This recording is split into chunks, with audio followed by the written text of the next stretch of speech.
Hello and welcome friends, कैसे आप सब? I hope you all are fine.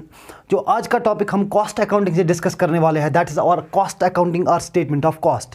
तो अगर हम कॉस्ट शीट की बात करें बेटा, तो कॉस्ट शीट के लिए कोई ऐसा प्रिस्क्राइब्ड फॉर्मेट नहीं दिया गया है या इसका कोई पर्टिकुलर फॉर्मेट नहीं दिया गया है जिस तरह हम इस कॉस्ट शीट को प्रिपेयर करें। बट नॉर्मली जो हम कॉस्ट शीट प्रिपेयर करते हैं वो हम एक कॉलिनियर फॉर्म में प्रिपेयर करते हैं, कॉलम्स में प्रिपेयर करते हैं, ताकि एक पर्टिकुलर पीरियड के वक्त हम एक तो टोटल कॉस्ट फाइंड आउट कर ले, एक तो per unit cost find out कर सके। तो ये अगर एग्जामिनेशन पॉइंट ऑफ व्यू से देखा जाए तो जेके एसएसबी के लिए बहुत ही ज़्यादा इंपॉर्टेंट ये टॉपिक रहेगा, क्योंकि यहाँ से एग्जामिनर डेफिनेटली आपको क्वेश्चन पूछ सकता है।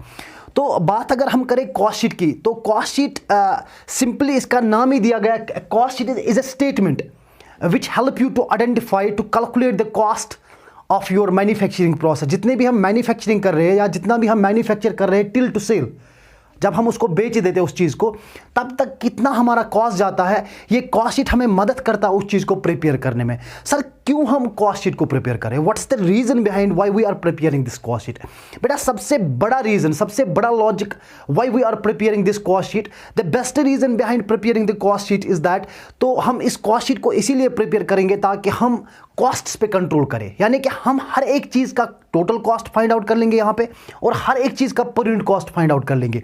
जब वो चीज़ें आपको पता चले तो उन चीज़ों से क्या आप कर सकते हो, हम अपने कंपटीटर से आगे रहना चाहते हैं। कि मैंने लास्ट लेक्चर में भी यही बोला था कि कॉस्ट हम इसीलिए कैलकुलेट करते हैं, अपने बिजनेस का, अपने फर्म का, अपने फैक्ट्री का कॉस्ट या अपने प्रोडक्ट का कॉस्ट इसीलिए हम कैलकुलेट करते हैं, ताकि क्योंकि मार्केट में इतना सारा कंपटीशन जो है, उस कंपटीशन से अगर हमें आगे रहना है तो फॉर दैट थिंग हमें कॉस्ट्स एसेटेन करना बहुत ही ज़्यादा ज़रूरी है। और ये जो कॉस्ट अकाउंटिंग है ये बस इसी के लिए बनी हुई है, ताकि हम अपने प्रोडक्ट्स का कॉस्ट फाइंड आउट कर ले।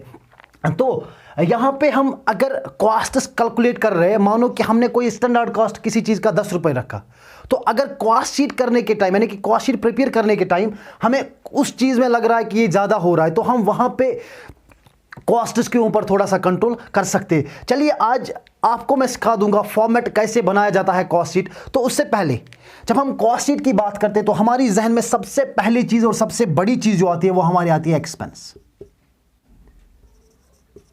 क्योंकि एक्सपेंस से हमारा सारा कुछ स्टार्ट होता है। यानी कि यही एक्सपेंस है जिसकी वजह से हम पूरा कॉस्ट शीट बना लेते हैं। और यही एक्सपेंस जो है बहुत ये डिफरेंट टाइप की होती है।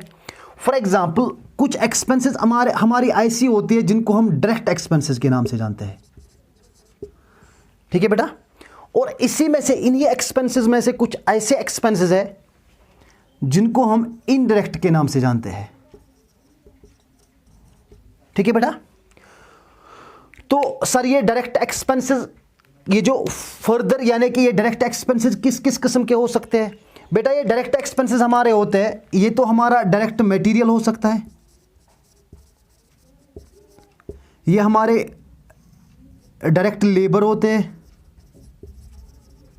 ये हमारे डायरेक्ट एक्सपेंसेस होते हैं, ठीक है बेटा। ये तो हमारा एक डायरेक्ट पोर्शन है, ठीक है बेटा। उसके बाद हमारा जो इनडायरेक्ट वाला साइड है, इसमें भी हमारा इनडायरेक्ट मटेरियल होता है, हमारे इनडायरेक्ट लेबर होते हैं, और हमारे इनडायरेक्ट एक्सपेंसेस होते हैं, ठीक है बेटा। ये हम जब इस वाले पोर्शन को ऐड करते हैं, जब हम इस वाले पोर्शन को कंप्लीट करते हैं, तो हम यहां से एक चीज फाइंड आउट करते हैं, तो that is your prime cost, that is your prime cost. यानी कि इस वाले पोर्शन से हम जो कैलकुलेट करते हैं उसको हम कहते हैं प्राइम कॉस्ट, ठीक है बेटा।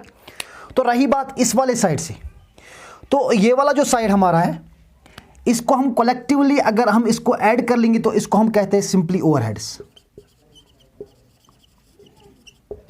बट ये ओवरहेड्स डिफरेंट टाइप्स के होते हैं। लाइक आपके ओवरहेड्स होते हैं फैक्ट्री कॉस्ट,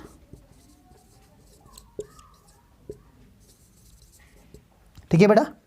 आपके ओवरहेड्स होते हैं ऑफिस एंड एडमिनिस्ट्रेशन कॉस्ट या एक्सपेंसेस, ठीक है बेटा। उसके बाद और एक आपके एक्सपेंसेस होते हैं जिनको हम कहते हैं सेलिंग ओवरहेड्स,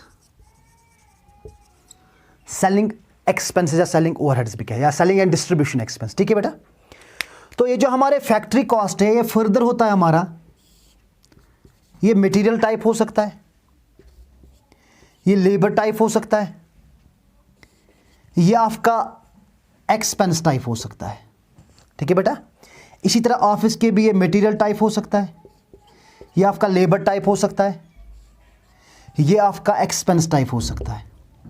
इसी तरह सेलिंग वाला भी, ये हमारा मटेरियल टाइप हो सकता है, ये हमारा लेबर टाइप हो सकता है, और ये हमारा एक्सपेंस टाइप हो सकता है। ठीक है बेटा, अब थोड़ा सा इनको जल्दी जल्दी हम इलाबरेट कर लेंगे, यानी कि डायरेक्ट एक्सपेंसेस क्या होते हैं सर।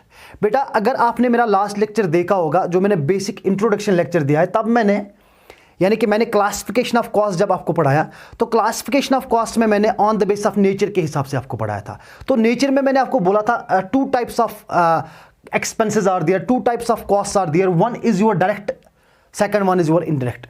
और डायरेक्ट ये सीधे सीधे जो लगते हैं हमारे प्रोडक्ट, जो सीधे सीधे हमें नज़र आते हैं प्रोडक्ट को बनाने में, जैसे कि हमने इस मार्कर को मैन्युफैक्चर किया, इसमें जो प्लास्टिक एट दैट टाइम ज़रूरत लगा, इसमें जो लेबर की ज़रूरत पड़ी सिंपली, और उसके बाद जो इलेक्ट्रिसिटी मशीनरी में ज़रूरत लगी, वो हमारे सीधे सीधे वो हमारे बन गए डायरेक्ट एक्सपेंसेस। लाइक मटेरियल की अगर मैं बात करूँ तो मटेरियल जो इसका प्लास्टिक लगा हुआ है डायरेक्ट मटेरियल। अगर मैं इनडायरेक्ट मटेरियल की बात करूँ, जो मशीनरी में मैंने ग्रेस इस्तेमाल किया वो हमारा इनडायरेक्ट रहेगा।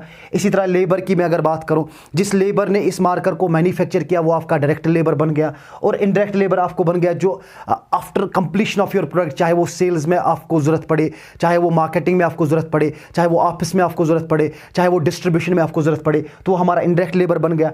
तो एक्सपेंसेस लाइक आपने इलेक्ट्रिसिटी बिल पे किया, आपने फैक्ट्री का रेंट पे किया जहाँ पे आप मैन्युफैक्चरिंग कर रहे हो, तो ये हमारा डायरेक्ट एक्सपेंसेस बन गया।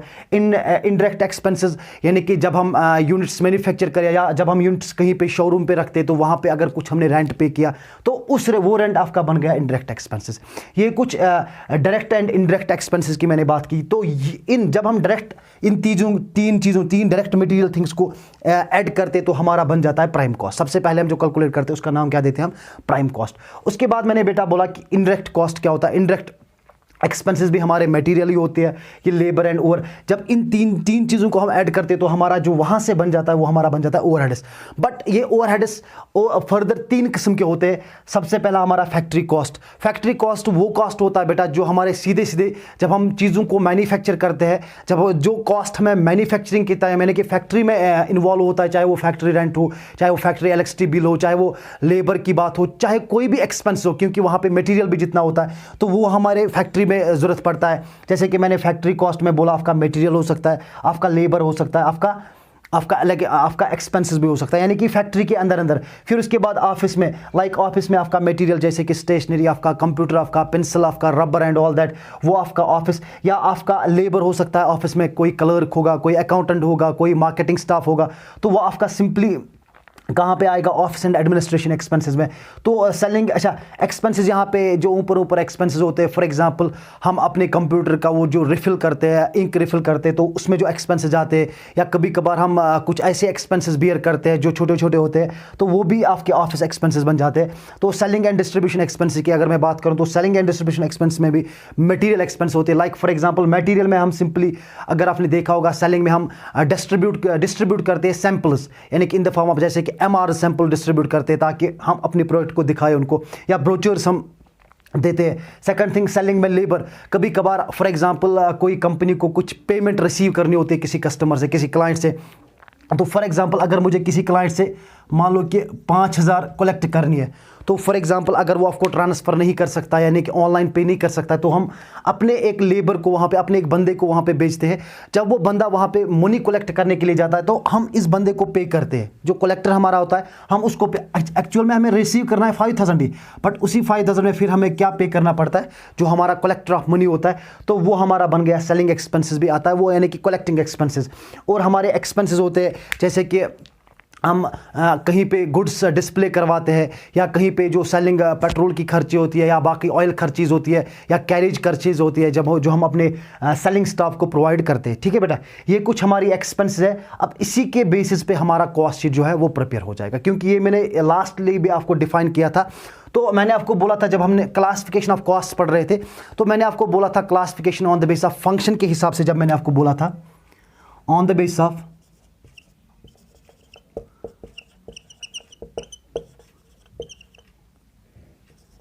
मैंने आपको तब बोला था बेटा फंक्शन के हिसाब से, जब मैं आपको पढ़ाऊंगा, जब मैं आपको सिखाऊंगा, तो फंक्शन के हिसाब से हम सबसे पहले प्राइम कॉस्ट यहां पे कैलकुलेट करेंगे, प्राइम कॉस्ट। फिर उसके बाद हम कैलकुलेट करेंगे आपका फैक्ट्री कॉस्ट, या इसको हम वर्क्स कॉस्ट भी बोलते हैं, ठीक है बेटा। फिर मैंने आपको बोला था कि ऑफिस एंड एडमिनिस्ट्रेशन, ठीक है बेटा। ऐसे ही मैंने आपको तब आपको बताया था कि कौन कौन सा कॉस्ट हमें कैलकुलेट करना है वहाँ पे। चलिए सबसे पहले हम आज प्रिपेयर कर लेंगे आपके लिए कॉस्ट शीट।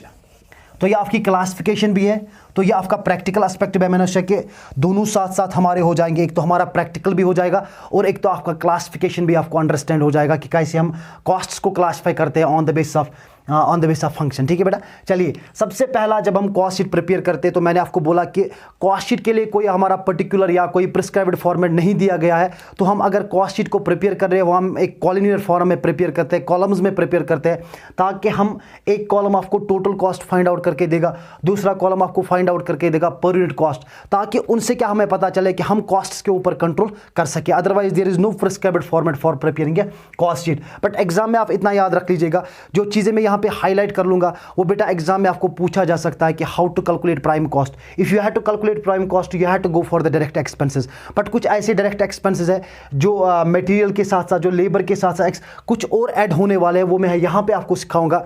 तो अगर हम कॉस्ट शीट प्रिपेयर करने वाले तो सबसे पहले हम ऊपर क्या लिखते हैं, कॉस्ट शीट, ठीक है बेटा। तो सबसे पहले जो हम ऊपर लिखने वाले हैं दैट्स योर कॉस्ट शीट, ठीक है बेटा। तो सबसे पहला चीज जो हम कॉस्ट शीट प्रिपेयर करने के टाइम लिखते हैं, तो मैं तो आपको एक रफली स्टेटमेंट बना के दूंगा कैसे हम प्रिपेयर करेंगे इस कॉस्ट शीट को। अगर आपके एग्जाम में पूछा गया है तो कैसे आप प्रिपेयर कर सकते हो, कैसे आप इन चीज़ों को अच्छे से कर पाओगे एग्जाम में, अगर एग्जामिनर ने आपसे पूछा। तो सबसे पहला बेटा हम क्या लेते हैं, opening stock of raw material. सबसे पहला चीज जो हम लेते हैं यहां पे that is your opening stock of raw material, यानी कि सबसे पहला चीज जो हम कॉस्ट शीट में लेते हैं that is your opening stock of raw material. ये opening stock of raw material sir होता क्या है, क्योंकि रॉ मटेरियल वो मटेरियल होता है जिस पे अभी हमने कोई काम किया ही नहीं है, अभी हम उसके ऊपर कुछ मैन्युफैक्चरिंग प्रोसेस करने वाले हैं, बट अब तक हमने उसके ऊपर कोई काम किया ही नहीं, तो उसी को हम रॉ मटेरियल कहते हैं। तो ये जो हमारा ओपनिंग होता है तो ये लास्ट ईयर का क्लोजिंग होता है, यानी कि ये वो रॉ मटेरियल होता है जो लास्ट ईयर हमने यूज़ ही नहीं किया, जिसको हमने कन्वर्ट ही नहीं किया है फिनिश्ड प्रोडक्ट में।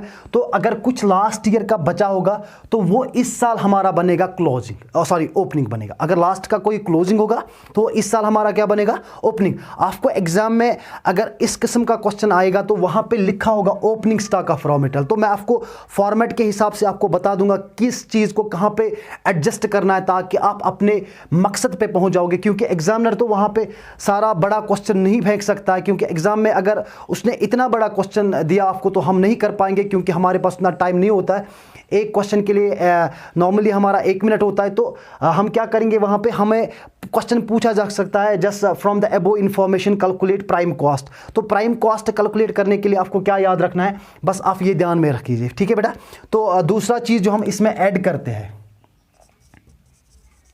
क्योंकि ऐड हम करते हैं परचेज ऑफ रॉ मटेरियल, क्योंकि लास्ट का जो हमारा स्टॉक बचा हुआ है, रॉ मटेरियल थोड़ा सा बचा होगा, उससे तो हमारा इस साल का काम नहीं चलेगा, क्योंकि हमें ज़रूरी नया और रॉ मटेरियल परचेज करना पड़ेगा, तो वो हमारा ऐड होगा। तो देखिए जब हम रॉ मटेरियल परचेज करते तो और एक चीज़ हमारी जहन में जो आती है, जैसे कि हम जो रॉ मटेरियल तो हमारी फर्म में नहीं होता, हम किसी और से परचेज करते हैं।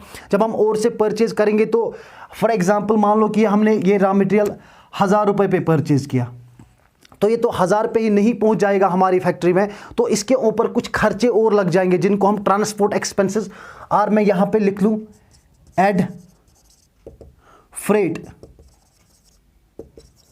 यानी कि कोई भी फ्रेट चार्ज, कोई भी अगर आपने ट्रांसपोर्ट चार्जेस बियर किए होंगे, लाइक फॉर एग्जांपल मैंने 50 का ट्रांसपोर्ट चार्जेस बियर किया, तो टोटल आपका परचेज वैल्यू जो रहेगा, total value of the raw material जो रहेगा वो 1050 रुपीज़ रहेगा, नॉट ओनली 1000, क्योंकि मैंने फ्रेट भी इसके ऊपर ऐड ही करना है। ठीक है बेटा। तो उसके बाद लेस हम कर लेंगे इसमें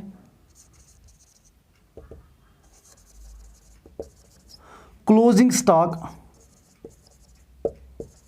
ऑफ रॉ मटेरियल, यानी कि लेस इसमें से हम करते हैं कि अगर लास्टली अगर हमारा कोई भी अब रॉ मटेरियल लेफ्ट रहा, यानी कि जो हमने कन्वर्ट नहीं किया, यानी कि आज जिसकी ज़रूरत हमें नहीं पड़ी, अगर कुछ बचा लास्ट में, ये ज़रूरी नहीं है कि क्लोजिंग स्टॉक ज़रूरी होना चाहिए, ये हो भी सकता है नहीं भी हो सकता है, लेकिन अगर आपका इस साल क्लोजिंग स्टॉक रहता है तो वो अगले साल आपके लिए ओपनिंग बन सकता है। Otherwise it's not compulsory that there should be closing stock and there should be opening stock, ये ज़रूरी नहीं होता। कभी कभार क्वेश्चंस में ये चीज़ें नहीं दिए होंगे तो आप सीधे यहाँ से स्टार्ट करोगे परचेज से, तो सीधे आप लिखोगे ऊपर परचेज ऑफ रॉ मटेरियल, ये ज़रूरी, बट मैं आपको हर एक चीज़ यहाँ पे इसलिए कवर कर रहा हूँ क्योंकि एग्जामिनर आपको किसी भी एंगल से क्वेश्चन पूछ सकता है। ठीक है बेटा। तो यहाँ पे मैंने अगर क्लोजिंग स्टॉक को ये बचा होगा रॉ मटेरियल का तो वो हम यहाँ से डिडक्ट कर लेंगे। फिर उसके बाद और एक चीज़ हम यहाँ पे लेस करने वाले हैं, लेस फॉर एग्जाम्पल हमने उसका सेल किया, सेल ऑफ वेस्ट। देखिए मैंने यहाँ पे सेल ऑफ वेस्ट, मैंने सेल ऑफ स्क्रैप नहीं लिखा। सेल ऑफ वेस्ट क्या होता है बेटा? वेस्ट का मतलब होता है जो बिफोर मैन्युफैक्चरिंग प्रोसेस होता है, यानी कि जो मैंने रॉ मटेरियल परचेज किया, स्क्रैप मेरा तब निकलता है जब मैं मैन्युफैक्चरिंग प्रोसेस स्टार्ट करता हूँ, तब अगर मुझे वहाँ से कुछ बचता है, कुछ मैन्युफैक्चरिंग के दौरान अगर मेरा कुछ ऐसा पार्ट रह गया जो मेरे किसी काम का यूज़ नहीं, उसको हम स्क्रैप कहते हैं।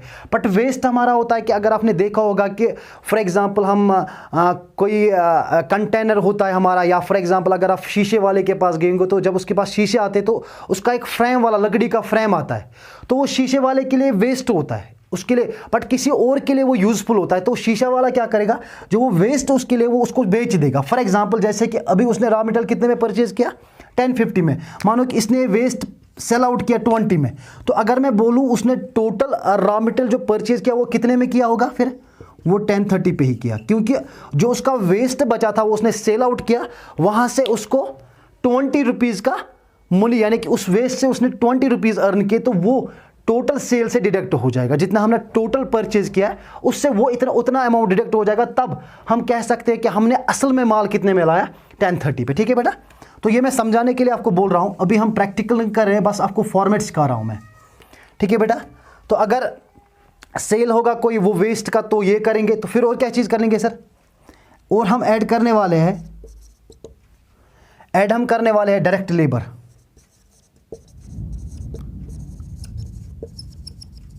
ऐड क्या हम कर लेंगे, डायरेक्ट लेबर, यानी कि जो आपका डायरेक्ट लेबर होगा यहाँ पे, जो मैंने बोला कि जो मैन्युफैक्चरिंग के टाइम हमें ज़रूरत पड़ता है, जो हमें गुड्स मैन्युफैक्चर करके देता है, तो वो डायरेक्ट लेबर हम ऐड कर लेंगे। और हम ऐड कर लेंगे इसमें डायरेक्ट एक्सपेंसेस। ठीक है बेटा। यहाँ तक जब हम ये चीज़ें ऐड करेंगे तो हम यहाँ से कैलकुलेट कर लेंगे आपका पहला वाला जो आपको निकलेगा, यानी कि इन सभी चीज़ों को ऐड लेस करके, यानी कि कुछ चीज़ें इसमें ऐसे हैं जो हम ओपनिंग स्टॉक को ऐड कर लेंगे, यानी कि जितने जितने हमारे ऐड प्लस होंगे उनको ऐड कर लेंगे, जितने जितने हमारे माइनस होंगे वो हम डिडक्ट कर लेंगे। तो हमारा सबसे पहले क्या निकलेगा, आपका प्राइम कॉस्ट। सबसे पहला जो हमारा निकलेगा प्राइम कॉस्ट। मैं आपको रफली फिगर यानी कि ऐसे ऐसे थोड़ा बहुत, ताकि आपको अंडरस्टैंड हो जाएगा। कुछ इनका वैल्यू होगा ऊपर से, कुछ यहाँ पे ओपनिंग स्टॉक रॉ मटेरियल इसका कुछ मॉनेट्रिकल वैल्यू होगा, तो फिर मॉनेट्रिकल वैल्यू को हम ऐड लेस करके, तो आपका सबसे पहला जो चीज़ आएगा यहाँ पे, that is your prime cost. तो प्राइम कॉस्ट अगर आपको पूछा गया एग्जाम में, calculate prime cost from the above information, तो अबो इन्फॉर्मेशन आपके लिए क्या हो सकती है, सबसे पहले अगर क्वेश्चन में वहाँ पे दिया होगा, सबसे पहले you have to find out the opening stock of raw material. उसके बाद अगर उसने परचेज रॉ मटेरियल किया तो डेफिनेटली किया होगा, तो अब आप ऐड करोगे परचेज ऑफ रॉ मटेरियल। ठीक है बेटा, जैसे कि मैंने यहाँ पे लिखा, तो फिर अगर उसने लिखा, उसने वहाँ पे ये भी लिखा होगा freight on purchase of raw material, वहाँ पे लिखा होगा ये कंपलसरी फ्रेट ऑन, यानी कि मैंने किराया दिया किसके ऊपर, जब मैंने रॉ मटेरियल परचेज किया, तो वो भी हम क्या करेंगे यहाँ पे बेटा, ऐड ही कर लेंगे। तो फिर उसके बाद अगर कुछ क्लोजिंग स्टॉक होगा, अगर कुछ बचा, ये नहीं ज़रूरी है कि फॉर एग्जाम्पल मैंने 10,000 का रॉ मटेरियल आया, तो ये तो सारा भी कंज्यूम हो सकता है। अगर इसमें से कुछ पार्ट बचा, मानो कि इसमें से 1000 का रॉ मटेरियल जो रह गया, तो वो हमारा क्या रहेगा, क्लोजिंग स्टॉक। ये नहीं कि क्लोजिंग स्टॉक हमारा अगले साल क्या बनेगा, ओपनिंग स्टॉक। जैसे कि ये लास्ट ईयर का क्लोजिंग था, इस साल का ओपनिंग है, तो इसी तरह अगर यहां पे कुछ क्लोजिंग होगा तो वो हम इस वाले पोर्शन से डिडक्ट कर लेंगे। तो फिर उसके बाद जो आपने रॉ मटेरियल परचेज किया, चाहे किसी कंटेनर में परचेज किया, जैसे कि मैंने आपको शीशे वाले की एग्जांपल दी, या हम कोई किराना वाले की बात करेंगे, वो प्रोडक्ट्स अगर लाता है, फॉर एग्जांपल वो तेल की बोतल्स लाता है, तो उसका वो अलग अलग वाला जो पेटी होती है, तो वो पेटी उसके लिए किसी यूज़ की नहीं होती ना, वो कस्टमर को बेच सकता है, तो वो भी किसी रद्दी वाले की ज़रूरत होता है, तो वो उसको बेच देता है ताकि वो वहाँ से कुछ कलेक्शन कर ले, कुछ मनी कलेक्ट कर ले, ताकि उसका फ्रेट या एंड ऑल दैट निकल जाए। तो अगर आपने उस चीज़ का सेल किया तो वो भी आपका यहाँ से डिडक्ट हो जाएगा, लेस हो जाएगा, और आपका ऐड हो जाएगा यहाँ पे डायरेक्ट लेबर, और आपका ऐड हो जाएगा आपका डायरेक्ट एक्सपेंसेस। ठीक है बेटा, जब हम ये चीज़ें ऐड लेस करके, तो आपका आता है क्या, सबसे पहला इंपॉर्टेंट चीज़, यानी कि यहाँ तक एग्जामिनर आपको एक पार्ट पूछ सकता है कि हाउ टू कैलकुलेट, या from the above information calculate prime cost. ठीक है बेटा, इतना ही दिया होगा एग्जाम में, क्योंकि वो तो सारा क्वेश्चन नहीं दे पाएगा आपको, कॉस्ट शीट प्रिपेयर नहीं करना पड़ेगा वहाँ पे, तो आपको सिंपली पूछ सकता है कि बेटा प्राइम कॉस्ट कैलकुलेट करना फ्रॉम द अबव इंफॉर्मेशन। दूसरी बात, उसके बाद हम ऐड करते हैं इसमें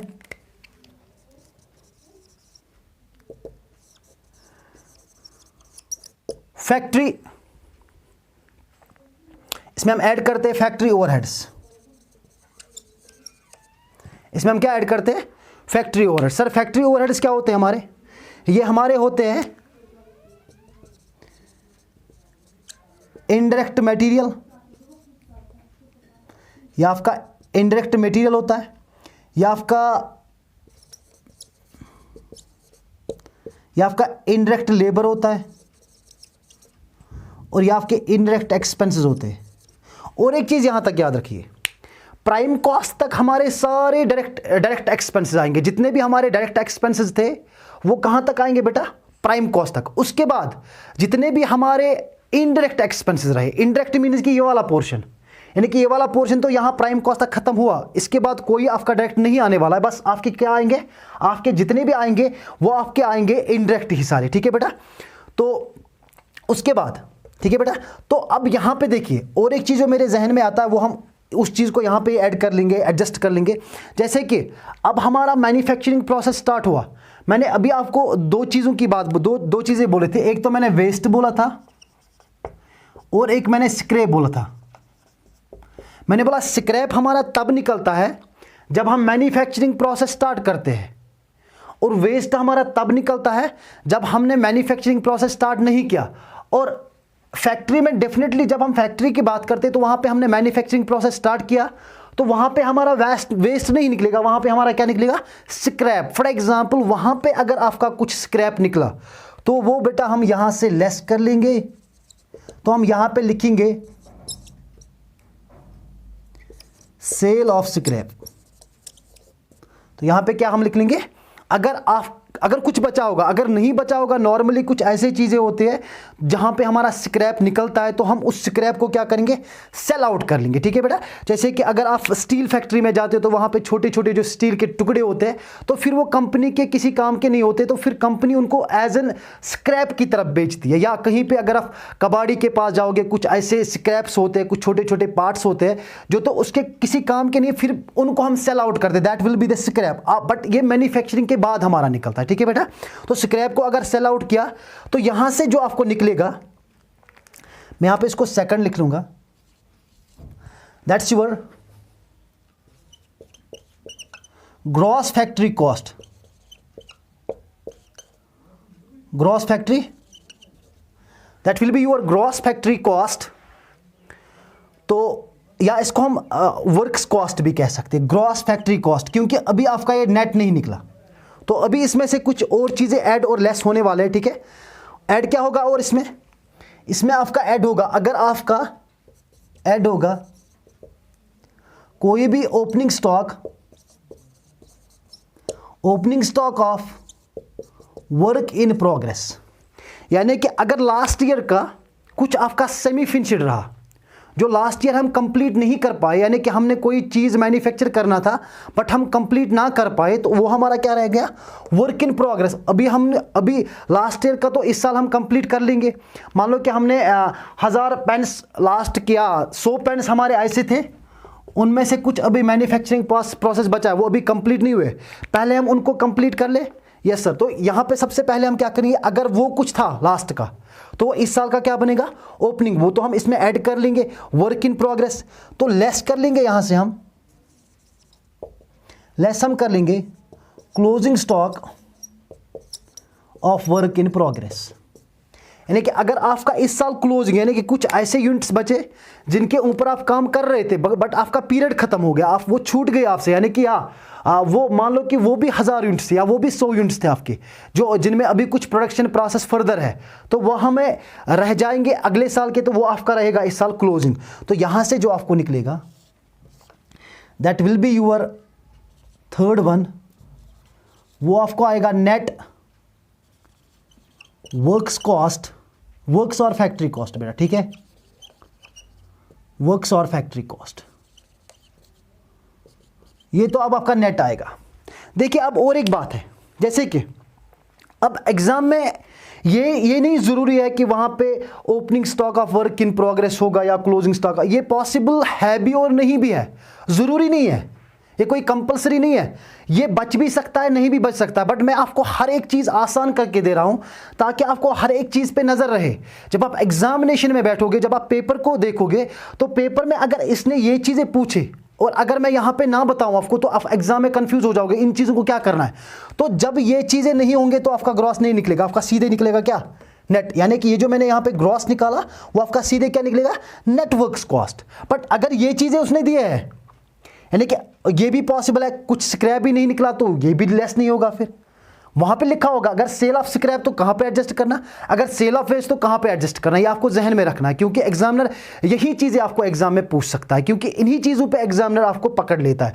अदरवाइज छोटी छोटी या मोटी मोटी चीज़ें जो होती है वो सबको पता होती है। जो कॉस्ट शीट है, कॉस्ट शीट में जो बड़े बड़े चीज़ें होते हैं वो हर एक इंसान जानता है, हर एक इंसान को पता होती है, बट जितने भी हमारे छोटे छोटे पॉइंट्स होते हैं, यानी कि ये जैसे कि सेल ऑफ स्क्रैप मैंने यहाँ पे बात की, यहाँ पे मैंने सेल ऑफ वेस्ट की बात की, या मैंने यहाँ पे ओपनिंग स्टॉक की बात की, या less closing stock of work in progress की बात की, तो कभी कभार एग्जामिनर आपको यह भी पूछ सकता है calculate networks cost. Networks cost हम दो तरीके फाइंड आउट कर सकते हैं, या तो हम प्राइम कॉस्ट को ऐड करेंगे फैक्ट्री, यानी कि indirect material, labour and expense, या तो हम क्या करेंगे यहाँ पे, या तो अगर उसके बाद आपका opening stock of work in progress होगा तो वो ऐड कर लेंगे, अगर less closing stock of work in progress होगा तो वो लेस कर लेंगे, ठीक है। या कभी कभार एग्जामिनर इतना भी पूछ सकता है आपको कैलकुलेट ग्रॉस फैक्ट्री कॉस्ट, तो आपको बेटा वहां पे कंफ्यूजन होने की कोई जरूरत नहीं, क्योंकि मैं हर एक चीज को आपको क्लियरिफाई करके देता हूं। तो बात यहां पे थोड़ी सी मैं छेड़ लूंगा, फैक्ट्री का मटेरियल। फैक्ट्री का मटेरियल आपको पता ही है, प्लास्टिक एंड ऑल दैट, अगर मुझे माकर मैन्युफैक्चर करना है तो लेबर आपको पता ही है, जितने भी लेबर हमारी मशीनरी को रन कर रहे या इस मार्कर को मैन्युफैक्चर कर रहे हैं। अगर मैं फैक्ट्री की बात करूं एक्सपेंसेस की, तो वहाँ पे जितने भी हमारे इलेक्ट्रिसिटी चार्जेस होते हैं या जितने भी हमारे ग्रीस के चार्ज, ये ऑल हमारे एक्सपेंसेस बन जाते हैं, ठीक है बेटा। चलिए, तो उसके बाद क्योंकि मुझे यहाँ पे नीचे जगह नहीं है, मैं यहाँ पे लिख लूँगा आप, ठीक है बेटा।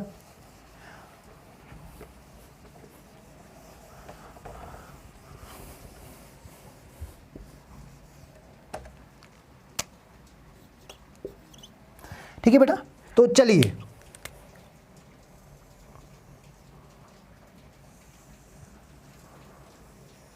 देखिए बेटा,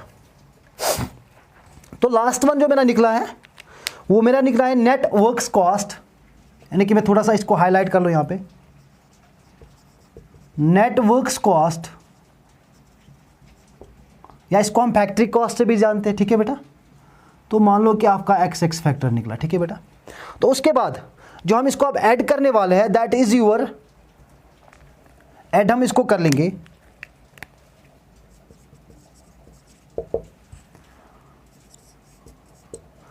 office and administration expenses. Add क्या हम कर लेंगे, ऑफिस एंड एडमिनिस्ट्रेशन एक्सपेंसेस। मैंने यहां पे बोला ऑफिस एंड एडमिनिस्ट्रेशन एक्सपेंस में मैंने बोला क्या हो सकता है आपका यहां पे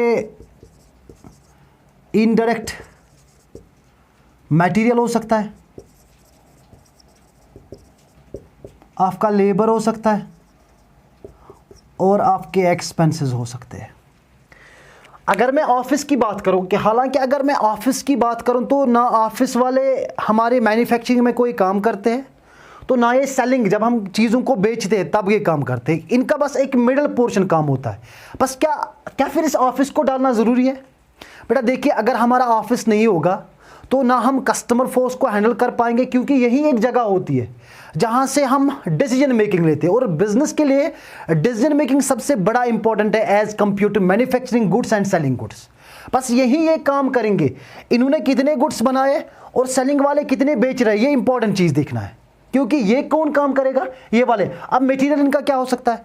मटेरियल ऑफिस में जो कंप्यूटर हमारा यूज़ होता है, ऑफिस में हमारा फर्नीचर यूज़ हो सकता है, ऑफिस में हमारा pen pencil rubber and all that use हो सकता है। और सर लेबर क्या? लेबर लाइक क्लर्क हमारा हो सकता है, अकाउंटेंट हमारा हो सकता है, हमारे सीईओज एंड वो होते हैं हमारे, ठीक है। एक्सपेंसेस क्या होते हैं सर? हमारे ऑफिस के ऐसे एडमिनिस्ट्रेटिंग एक्सपेंसेस, जैसे कि कोई मीटिंग के चार्ज होंगे या ऐसे बाकी जो ऊपर एक्सपेंसेस वहाँ पे होते हैं, छोटे मोटे एक्सपेंसेस। आपने अपने कंप्यूटर में इंक रिफिल करवाया, वो आपका एक्सपेंस बन गया ऑफिस का, ठीक है बेटा। तो ये यहाँ पे ऐड कर लेंगे हम। तो उसके बाद जो आपको यहाँ से निकलेगा that will be your fourth, यानी कि जब हम नेट वर्क्स कॉस्ट को office and administration expenses add कर लेंगे तो आपको जो आएगा वो यहाँ पे आएगा कॉस्ट ऑफ प्रोडक्शन। वो आपको क्या आएगा? कॉस्ट ऑफ प्रोडक्शन, ठीक है बेटा। मैं आपको रफली फिगर बना के दे रहा हूं। तो नेक्स्ट लेक्चर में हम जब कॉस्ट शीट प्रिपेयर कर लेंगे तो वहां पे एक प्रैक्टिकल प्रॉब्लम हम लेंगे, तो ताकि आपको अंडरस्टैंड हो जाए कि हम कैसे चीज़ों को देख ले एग्जाम में और कैसे इस कॉस्ट शीट को वहां पे प्रिपेयर कर लेंगे, ठीक है बेटा। तो कॉस्ट ऑफ प्रोडक्शन इसमें हम ऐड करने वाले हैं। कॉस्ट ऑफ प्रोडक्शन में हम ऐड करेंगे उसके बाद opening stock of finished goods, और हम लेस करेंगे यहां से closing stock of finished goods,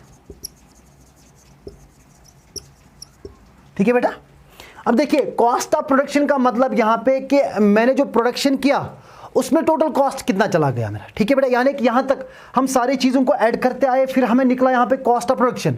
अब उसके बाद उसको और कुछ खर्चे ऐड करने, like opening stock of finished goods.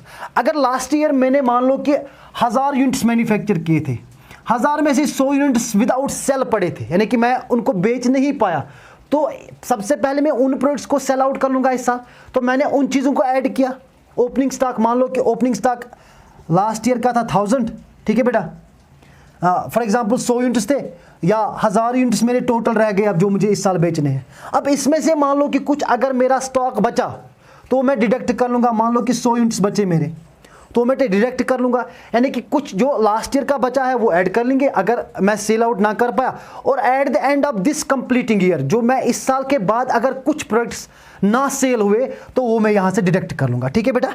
तो यहाँ से जो आपको आने वाला है that will be your cost of goods sold, 5 number, ठीक है। Cost of goods sold, cost of goods sold आएगा अब यहाँ पे आपको, क्योंकि वो यानी कि अब यानी कि जितने भी मैंने यानी कॉस्ट ऑफ गुड्स सोल्ड कितने, यानी कितना कॉस्ट निकला, यानी कि how much cost have been यानी कि incurred for selling the goods, यानी कितना, ठीक है बेटा। तो उसके बाद हम ऐड कर लेंगे इसमें से ऐड अभी और कुछ एक्सपेंसेस बाकी है जिनको हम कहते हैं selling and distribution expenses. Selling and distribution expenses, क्योंकि ये हम ऐड कर लेंगे इसमें। ये भी हमारा किस टाइप का हो सकता है? आपका इनडायरेक्ट मटेरियल हो सकता है, आपका लेबर हो सकता है, और आपके इनडायरेक्ट एक्सपेंसेस हो सकते हैं, ठीक है बेटा। तो यहाँ पे हम ये चीज़ें ऐड कर लेंगे। सर सेलिंग एंड डिस्ट्रीब्यूशन में क्या मटेरियल हो सकता है, जैसे कि मैंने इससे पहले भी आपको बोला कि आप सैम्पल्स डिस्ट्रीब्यूट करते तो वो आपका मटेरियल रहेगा, या हम ब्रोचर्स डिस्ट्रीब्यूट करते वो आपका मटेरियल रहेगा। लेबर आपका जो सेल्स पर्सन होते हैं वो आपका लेबर फोर्स रहेगा। एक्सपेंसेस कभी कभार आपने देखा होगा जितने भी हमारे सेल्स पर्सन होते हैं तो उनको हम ट्रैवलिंग एक्सपेंसेस पे करते हैं, या उनको हम कोई ऐसे फॉर एग्जांपल रिचार्ज एक्सपेंसेस पे करते हैं, that will be the expenses in selling and distribution expense, ठीक है। या हम शोरूम के कहीं पे एक्सपेंसेस पे करते हैं फॉर डिस्प्लेइंग सम गुड्स, ठीक है। यानी कि यहाँ पे क्या करता है, हम गुड्स को डिस्प्ले करने के लिए कुछ खर्चे पे करते हैं, ठीक है। तो यहां से जो हमारा निकलेगा that will be your cost of sales, ठीक है बेटा, वो क्या आपका आएगा, कॉस्ट ऑफ सेल्स। तो बेटा ये हमारा था कॉस्ट शीट। तो कॉस्ट शीट में मैंने छोटा छोटा आपको सिंपली बताया। सबसे पहले हम लेंगे अगर रॉ मटेरियल लास्ट ईयर का बचा होगा तो फिर हम उसमें ऐड कर लेंगे इस साल जो हमने परचेज किया, तो फिर ऐड कर लेंगे जो परचेज हमने किया अगर उसके ऊपर कुछ फ्रेट किराया लगा होगा, लेस कर लेंगे अगर इस साल का कुछ क्लोजिंग रॉ मटेरियल होगा तो, और लेस कर लेंगे अगर हमने किसी भी वेस्ट का सेल किया। यानी कि वेस्ट का मतलब होता है कि जो मैन्युफैक्चरिंग के या मैन्युफैक्चरिंग से पहले ही हमें निकलता है, ठीक है बेटा। तो ऐड हम कर लेंगे इसमें डायरेक्ट लेबर, ऐड हम कर लेंगे डायरेक्ट एक्सपेंसेस। तो ये चीज़ें ऐड लेस करके हमारा जो निकलेगा that will be your prime cost, ठीक है बेटा। तो फिर उसके बाद हम ऐड कर लेंगे इसमें फैक्ट्री ओवरहेड्स, चूंकि उसके बाद हम फैक्ट्री कॉस्ट पे ही जाएंगे। तो फैक्ट्री कॉस्ट में सबसे पहला चीज़ यानी कि आपका जो आता है indirect material, indirect labour and indirect expense, ठीक है बेटा। तो जो फैक्ट्री के टाइम हमें जरूरत, फिर यानी कि फैक्ट्री में तो हमने मैन्युफैक्चरिंग प्रोसेस स्टार्ट किया तो वहां से अब आपका स्क्रैप निकल सकता है। अगर कुछ स्क्रैप निकला तो उसको हम डेफिनेटली बेच देंगे, अगर उसका सेल किया वो हमारा लेस होगा। फिर यहां से जो आपको निकलेगा that will be your gross factory cost. तो ग्रॉस फैक्ट्री कॉस्ट तभी हम निकालते हैं जब हमारे पास क्या होगा, opening stock of work in progress and closing stock of work. अगर ये दो चीजें होंगे तो ओपनिंग हम ऐड करेंगे, क्लोजिंग हम लेस करेंगे, तो वहां से आपको निकलेगा नेटवर्क्स कॉस्ट, ठीक है बेटा। तो फिर उसके बाद हम नेटवर्क्स कॉस्ट को क्या ऐड कर लेंगे, ऐड हम करेंगे ऑफिस एंड एडमिनिस्ट्रेशन एक्सपेंसेस। वो office and administration expenses material का भी हो सकता है, लेबर का भी हो सकता है, ये आपको बस रिकॉग्नाइज करने हैं। वहां पे लिखा होगा कि ये मटेरियल कॉस्ट अगर होगा, इसको तो रेफरेंस दिया होगा इसने कि ये ऑफिस एंड एडमिनिस्ट्रेशन का है, तो बस आपको बस आइडेंटिफाई करना है चीजों को और कहां पे किस चीज को एडजस्ट करना है, बस आपका आंसर निकल जाएगा, ठीक है बेटा। तो अब रही बात एग्जाम में क्या हो सकता है। फॉर एग्जाम्पल एग्जाम में तो ये भी हो सकता है वहां पे उसने कॉस्ट ऑफ गुड्स सोल्ड दिया होगा, कागज दिया होगा, तो वहां पे आपको कैलकुलेट करना होगा कॉस्ट ऑफ सेल्स, तो इजीली फाइंड आउट कर लोगे, ठीक है बेटा। तो अगर सिंपली आपको कैलकुलेट करना है कॉस्ट ऑफ गुड्स सोल्ड, तो आपको कॉस्ट ऑफ गुड्स सोल्ड कैसे निकलता है, opening stock of finished goods less closing stock of finished goods. तो आप इजीली इन चीजों को आप फाइंड आउट कर सकते हो, ठीक है बेटा। तो ये हमारा कॉस्ट शीट था। तो एग्जामिनर इन 6 चीजों में कहीं पे भी आपसे क्वेश्चन पूछ सकता है, but this is most expected area, this is most expected area. ये आपका बेटा बहुत ही ज्यादा इंपॉर्टेंट है। यानी कि ये वाला जो पोर्शन है प्राइम कॉस्ट, इसके ऊपर आप डेफिनेटली एक्सपेक्ट करना, आपके जेके एसएसबी वाले यहां से डेफिनेटली आपको क्वेश्चन पूछ सकते हैं। तो नेक्स्ट टॉपिक जो बेटा हमारा रहेगा that will be an practical problem on cost sheet, ताकि हम कॉस्ट शीट को थोड़ा सा एक प्रैक्टिकल फॉर्म में लाए। तो मैं आपको सिखाऊं कि कैसे हम टोटल कॉस्ट को फाइंड आउट कर लेंगे और कैसे हम पर यूनिट कॉस्ट को फाइंड आउट करें। कभी कभार एग्जामिनर आपसे ये भी पूछ सकता है कैलकुलेट पर यूनिट कॉस्ट, तो कभी कभार आपसे बोल सकता है कि टोटल कॉस्ट फाइंड आउट कर लो, या नॉर्मली कभी पूछ सकता है आपको प्राइम कॉस्ट कैलकुलेट कर। तो कोई कुछ भी पूछ सकता है यहां से, और आप एक्सपेक्ट करना यहां से आपको क्वेश्चन डेफिनेटली आएंगे। Okay, best of luck.